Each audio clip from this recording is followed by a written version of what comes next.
Bueno, este es un vídeo al cual particularmente tenía muchas ganas de hacerlo, porque vamos a hablar de algunas cosas que son mitos que hay en el mundo de la radio. Vamos a hablar de las interferencias de radiofrecuencia. Vamos a hablar del complemento a ese vídeo que publiqué donde explicaba cómo con una ferrita, un poquito de cable y un LED se podía detectar si teníamos o no radiofrecuencia en el cable. Pero en cualquier caso, aquellos de vosotros que habéis sufrido el problema de la radiofrecuencia no necesitáis de ninguna ferrita. Sois los que se os desconecta el ratón del ordenador cuando transmitís en 40 metros, o los que se os reinicia el ordenador o os aparecen rayas en la pantalla al transmitir en 80 metros, por ejemplo.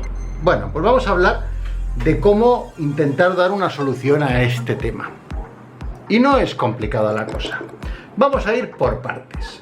Lo primero y más importante, si tenemos un problema de realimentación de radiofrecuencia, o sea, tenemos un problema de que la radiofrecuencia baja por nuestra malla del cable coaxial hasta el cuarto de radio y nos está haciendo la puñeta, lo primero que nos interesa es solucionarlo en la antena.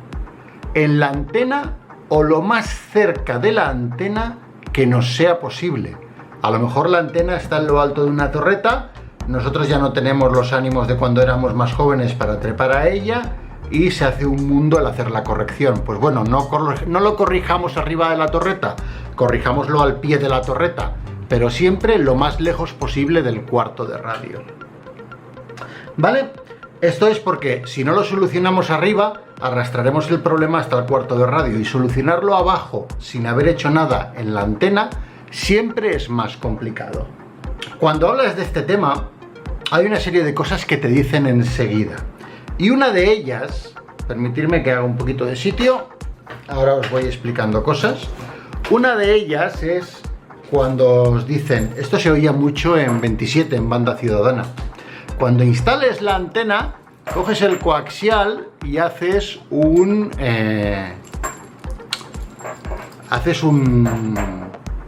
¿cómo lo llamaríamos a esto? Un enrollamiento del cable, ¿vale? No una bobina, no, que tiene las espiras bien ordenaditas una al lado de otra, no. Simplemente enrollo el cable dándole vueltas, lo sujeto y lo dejo al pie de la antena. Y esto, milagrosamente, ha de solucionarme los problemas de radiofrecuencia. Bueno, pues vamos a verlo experimentalmente. Lo primero que os voy a enseñar y que voy a superponer ahora en vuestras pantallas es una gráfica. Esa gráfica está cogida con el Nano VNA, en la cual podéis ver una línea plana en la marca de 0 decibelios. Esto corresponde a un cable, ¿vale? Simplemente he juntado las dos pinzas del Nano VNA entre ellas y esto hace que tenga un cable, y ese cable me da una ganancia de 0 decibelios. Esta línea de 0 decibelios que os muestro es la referencia. No hay ni ganancia ni pérdida, ¿vale? A partir de este punto vamos a ir haciendo las pruebas para que veáis los distintos resultados. Bueno, ¿qué pasa si me cojo una bobina de cable así, enrollado de cualquier manera? Pues vamos a probarlo. Tengo aquí el Nano VNA, lo tengo con unas puntas que le he preparado, ¿vale? Que están calibradas, y me cojo la malla de uno de las puntas del cable, me cojo la malla de la otra punta, las uno, me vengo al ordenador que tengo aquí. Nosotros no veis la pantalla directamente porque no queda bien representada, ¿vale? Y veréis una gráfica que ahora os la voy a superponer, que es el resultado de pasar la señal del Nano VNA por la malla, solamente por la malla del cable coaxial. Lo que estoy comprobando es si esto me realiza alguna atenuación. Veréis en la gráfica que hay un pico de atenuación muy pronunciado que coincide con la banda de 80 metros aproximadamente. Y después va perdiendo atenuación, va subiendo la curva hasta quedarse en la parte superior. Si os fijáis en la escala, tenemos que hay un pico de casi menos 50. Si yo pongo el cursor encima, tenemos que a 3,9 MHz atenúa 47 decibelios, lo cual es una barbaridad. O sea, realmente está teniendo una actuación, ¿vale? Este enrollamiento de cable para atenuar la señal que pueda circular por la malla. Pero después, tal como vamos subiendo la frecuencia, esta atenuación se pierde, ¿vale? Llegando a ser, pues, en la banda de 14 MHz, por ejemplo, ya tenemos solo 8 decibelios negativos. Y si seguimos el ejemplo de la banda de 27, que mucha gente en banda ciudadana pues hablan de hacer esto para reducir problemas, pues resulta que en la banda ciudadana en 27 MHz tan solamente atenúa 1 decibelio, lo cual es poquísimo. Con lo cual, para banda ciudadana, por ejemplo, esto resultaría completamente inútil. No obstante, tener en cuenta una cosa: este arrollamiento de cable no es más que una bobina. Es decir, permitirme que haga 2 garabatos para explicaroslo. Este arrollamiento de cable que yo tengo aquí es una bobina. Y además es una bobina de inductancia indeterminada, porque va a depender del número de vueltas que yo le meta aquí, que esto sea más o menos efectivo. Como las espiras que forman esta bobina no están una al lado de la otra, es completamente aleatorio el resultado, es muy poco predecible y muy poco confiable. Además, esta bobina, por la propia capacidad del cable, nos encontramos que en realidad es una bobina que tiene una capacidad en paralelo, lo cual hace un circuito resonante. Por eso tiene un pico tan pronunciado la señal. En el gráfico que veíais hay un pico muy pronunciado y después la señal sube de nuevo, ¿vale? Esto se produce porque es la frecuencia de resonancia de este bucle de cable. Ya os digo, dependiendo de los metros que pongáis, dependiendo de lo grande que se haga o de lo pequeño que se haga, esto tendrá una frecuencia de resonancia distinta, por lo cual, si os dais cuenta, es poco confiable. Sí que es cierto que produce una atenuación, pero el resultado es muy variable y no me va a servir a priori porque no voy a tener la certeza de que me atenúe lo que yo necesito que me atenúe, ¿vale? Este es lo más típico. Vamos al siguiente ejemplo ahora.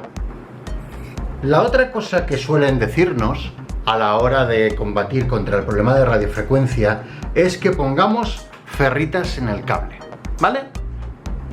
Aquí tenéis un clip de ferrita estándar. Permitidme, voy a retirar este rollo de cable de aquí, que ahora mismo no lo necesito. Y me cojo un trozo de RG213, ¿vale? Esto que debe tener pues más o menos 1 metro de largo de RG213. Y aquí vamos a hacer la misma operación que hemos hecho antes. Me cojo la malla, ¿vale? Cojo la malla del RG213 y con el nano VNA lo exploro y obtengo una gráfica, si me lo permitís la voy a salvar ahora, ¿vale? Tengo una gráfica que ahora os superpongo en pantalla, en la cual podéis ver cómo este cable tiene una pequeña atenuación. A medida que me voy apartando de las frecuencias bajas, a medida que me voy yendo hacia la banda de 14 MHz, la de 21, la de 28, el cable muestra una atenuación cada vez mayor, ¿vale? Son las características de este propio cable. Entonces, ahora lo que vamos a hacer es introducir las ferritas.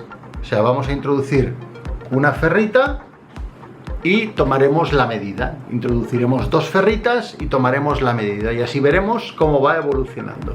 Bueno, le he puesto al RG213 una ferrita y como podéis ver en este gráfico superpuesto, se ha empezado a producir una atenuación.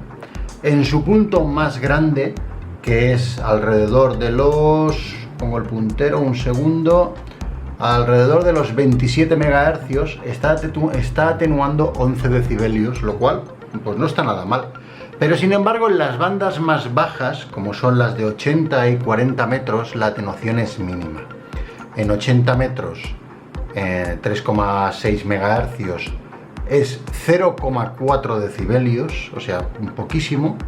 Y en la banda de 40 metros es 1 decibelio, ¿vale? Es muy poca atenuación.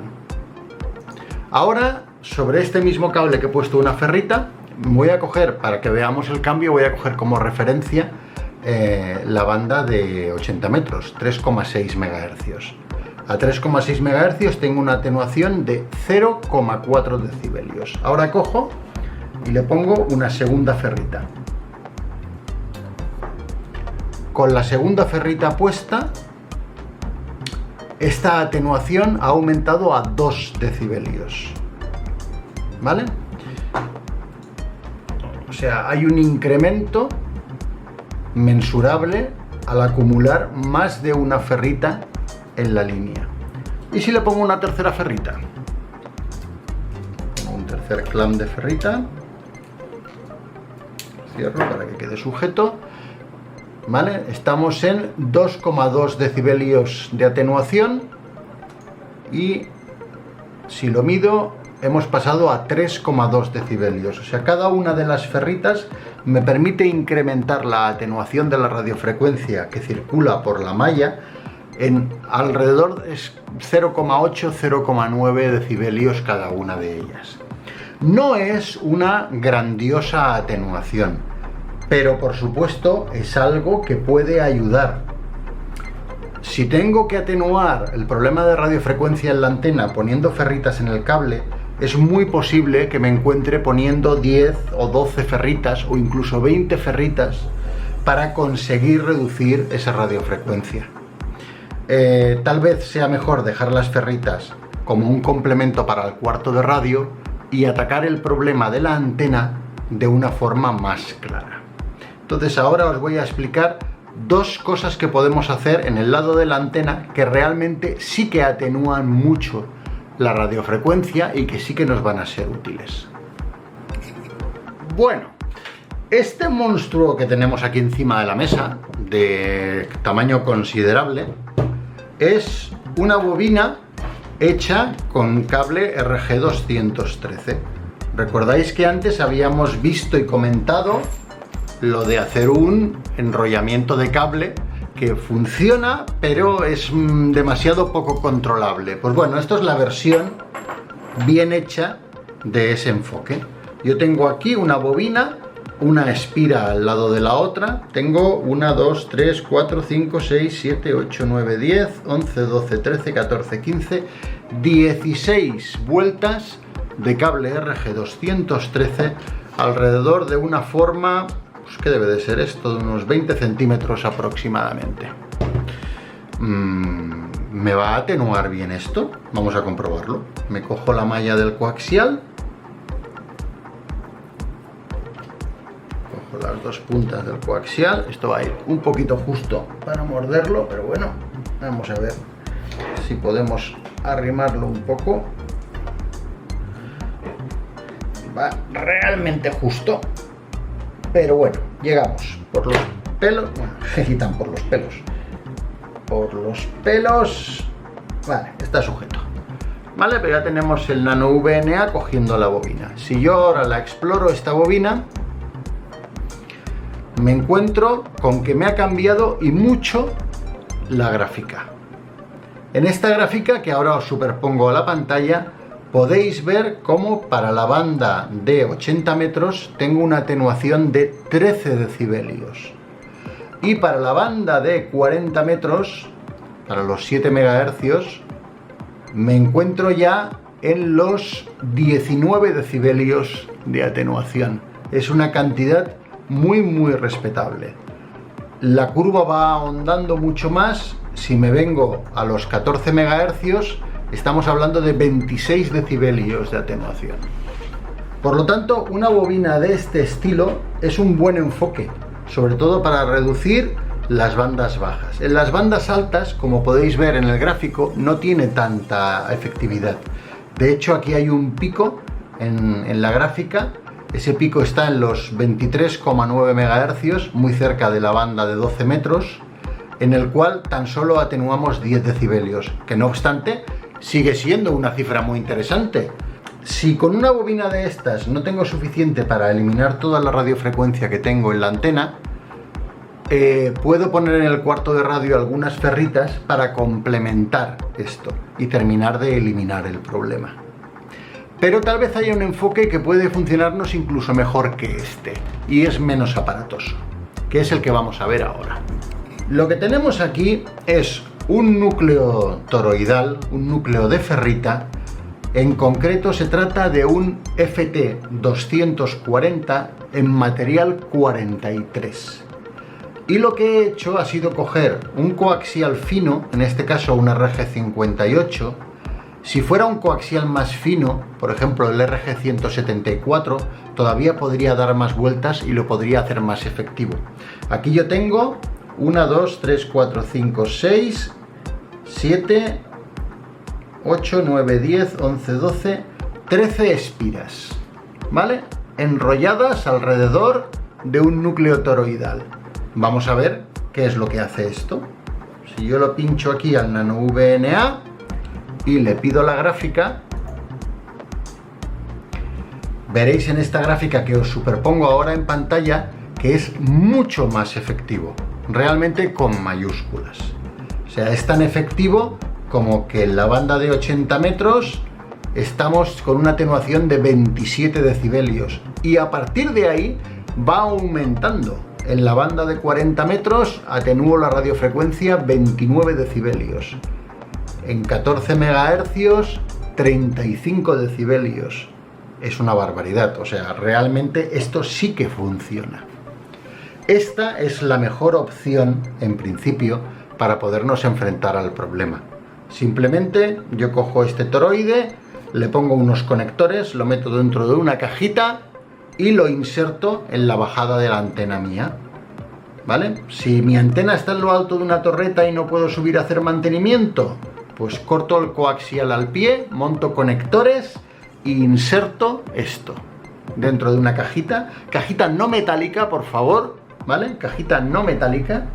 Sirven perfectamente las cajas de electricista, que además son estancas y soportan bien la intemperie, y tendremos una atenuación realmente notable de la radiofrecuencia que nos va a llegar por el cable, ¿vale? Con esto ya empieza a ser complicado que tengamos que utilizar ferritas en el cuarto de radio, pero si llegara a hacer falta se podrían poner ferritas como complemento, y con esto debería de quedar solucionado el problema de las interferencias en el cuarto de radio.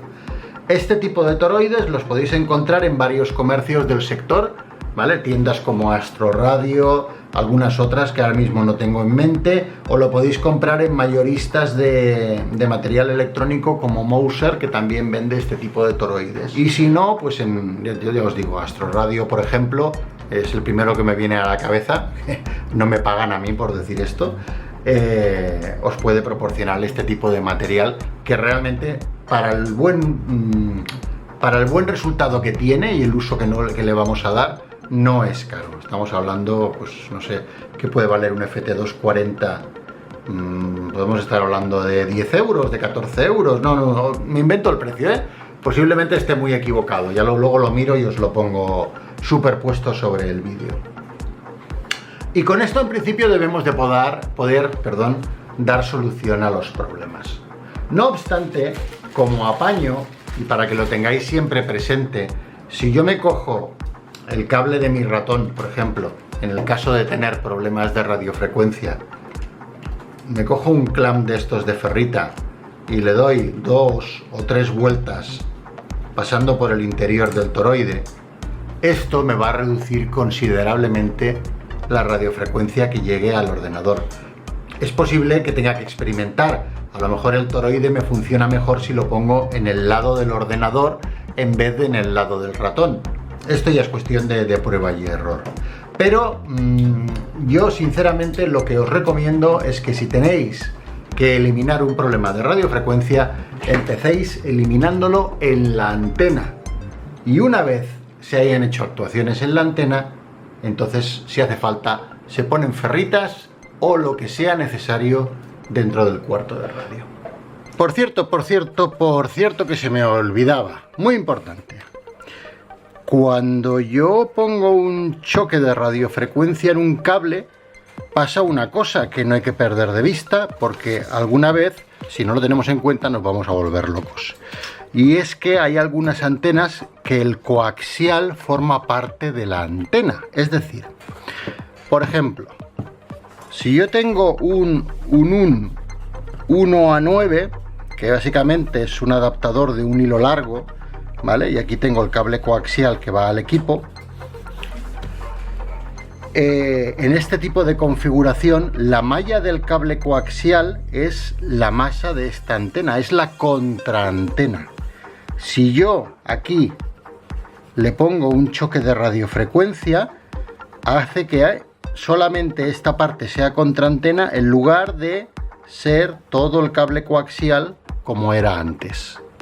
Lo cual da lugar a que a lo mejor la antena se os desadapte. Solo para este tipo de casos. Ojo, si lo que tienes es un dipolo, no debería de influir la longitud del cable y por lo tanto emplazar un choque de radiofrecuencia aquí o aquí no debería de significar ninguna diferencia. Es más, si en un dipolo ponéis un balún, de balancet a un balancet, normalmente ese mismo balún os va a eliminar las corrientes de malla, con lo cual ya no vais a tener la necesidad de colocar además un choque de radiofrecuencia. ¿Vale? Solo para que lo tengáis en cuenta. Si instaláis un choque de radiofrecuencia de este estilo y se os desadapta la antena, o vuestra antena era una antena de estas no resonantes en las cuales la malla era necesaria de una determinada longitud, o tenéis mal la antena, obviamente. En este tipo de casos, por ejemplo, del 1.9, se soluciona tan sencillo como que si yo pongo el choque de radiofrecuencia en la masa del 1A9, pongo otro hilo de cobre que es la contraantena. Y con eso quedará solucionado el problema del desajuste. Y ahora ya sí que sí, se me había olvidado esto y he corrido a grabároslo para que estuviera el vídeo completo. Espero que os sea útil. Muchas gracias a todos por verlo y nos vemos en el próximo. Un saludo, hasta luego.